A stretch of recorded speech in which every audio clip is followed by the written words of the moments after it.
السلام علیکم ګرانو دوستانو. نن به زه تاسو ته د افغانستان راشد خان په هکله باندې یو ډیر زبردست او د خوشحالۍ خبر درکړم چې په آی پی ایل کې دغه درېیمه لوبه هم د خپل ټیم لپاره ګټلې ده او په دغه لوبه کې راشد خان ډیر زبردسته بالینګ هم نندارې ته وړاندې کړې ده. که تاسو هم ورباندې خوشحاله سوي یاستئ دغه ویډیو هم در سره حتما لایک کړئ چې معلومات وسي راشد خان باندې څومره افغانان خوشحالیږي او لاندې په کمنټ کې راشد خان زنده باد هم در سره ولیکئ.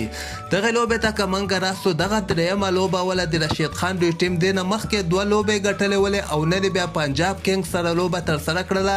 چې د دغه مالک پریټي زینټ هم ده او دغه ټیم ډېر مضبوطه ټیم د بالینګ هم ښه بیټینګ هم ښه ډېره ښه لوبه ترسره سوله. په دغه لوبه کې پنجاب اول بیټینګ ترسره کړ 190 رنزه ټارګټ یې د ګجرات ټیم یعنې د راشد خان دوی ټیم ته 190 رنزه ټارګټ ورکړی او چې د دوی لپاره لیونګسټر 40 رنزه کړي ول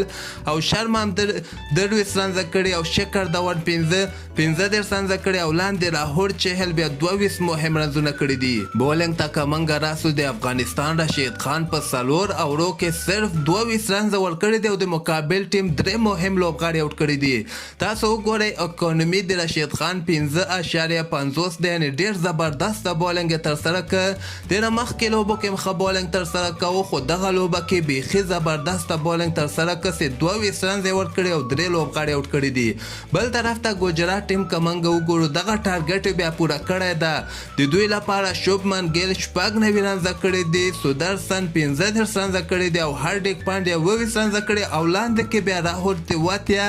درې بالو باندې 10 رنزه وکړل چې په اخرني 2 بالو باندې دوی ته 10 رنزه په کار ور چې د 2 شپږیزې وهلې او دغسې دغه لوبه د راشد خان دوی ټیم وګټله. تاسو هم خپل نظر لاندې ما سره په کمنټ کې شریکولی سئ او همدغسې په زړه پورې خبرو لپاره تاسو دغه چینل هم در سره